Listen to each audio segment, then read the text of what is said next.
All right, let's cut through all the noise you're hearing about the U.S. economy. Consider this your high-level intelligence briefing on the labor market. Because right now, the headlines are telling you one story, but the real data, well, that's telling a completely different one. Let's get into it.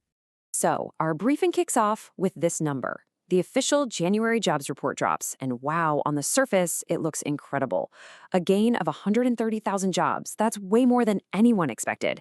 The immediate takeaway was simple and clear. The U.S. labor market is just absolutely booming. It's resilient, it's strong, or so we thought. And of course, this kind of positive signal gets amplified immediately. The administration jumped right on it, celebrating the news and using it as solid proof that the economy wasn't just doing okay, it was entering a golden age. And just like that, this became the official story, the one everyone was hearing. And if you look at the other headline numbers, it's easy to see why that story was so believable. I mean, the unemployment rate, it actually ticked down to 4.3%. Wage growth was reported at 3.7%, which looked like it was beating inflation. And then you have these key sectors like healthcare and construction, adding tens of thousands of jobs. Literally every single top-line number was pointing in the same direction, up. Okay, but this is where our briefing takes a huge turn. Because behind all those shiny headlines, the very same government agency that puts out this data was, at the same time, telling a completely different story. And frankly, it's a story of a massive data debacle. And this really gets us to the core question of this whole thing. I mean, can these official numbers really be trusted? When you've got this initial fast and furious data that looks so good, but all the deeper signals are flashing bright red, who do you believe? Should we ever just trust the first number that gets thrown at us? Well, here's the reason we're even asking that question. In its big annual revision, the Bureau of Labor Statistics just erased over 1 million jobs from its count for the last 2 years. Let me say that again. Over 1 million jobs. That is not a small correction. That's like a Grand Canyon-sized hole in the data. And here's the really crucial part.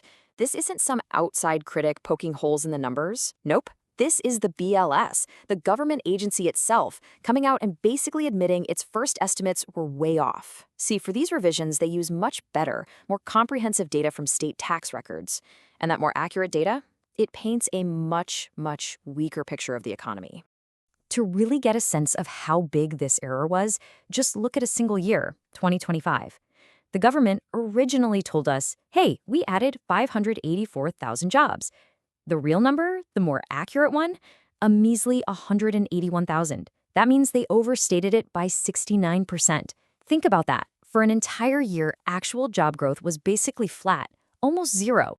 So what this tells us is that the economic slowdown we might be feeling now, it didn't just start.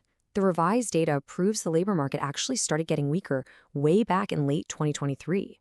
And what's so interesting is that's exactly when the bond market started flashing warning signs, even while those initial flashy headline reports were claiming huge monthly job gains. The signs were there all along. And so this huge correction, it totally proves the skeptics were right all along.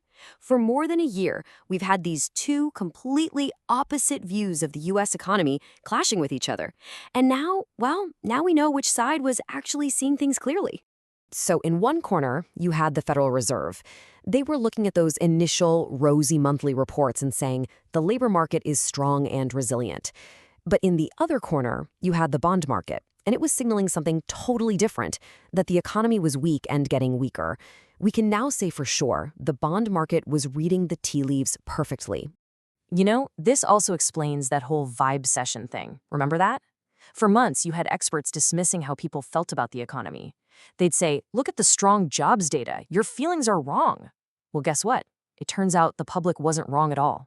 The gut feeling of millions of Americans was actually a better economic indicator than the government's first draft data. So you might be wondering, how on earth does a mistake this big even happen? Well, it's pretty simple, actually. That first headline number you hear about, it's basically a quick estimate, a snapshot from a small survey. Think of it like a rough sketch.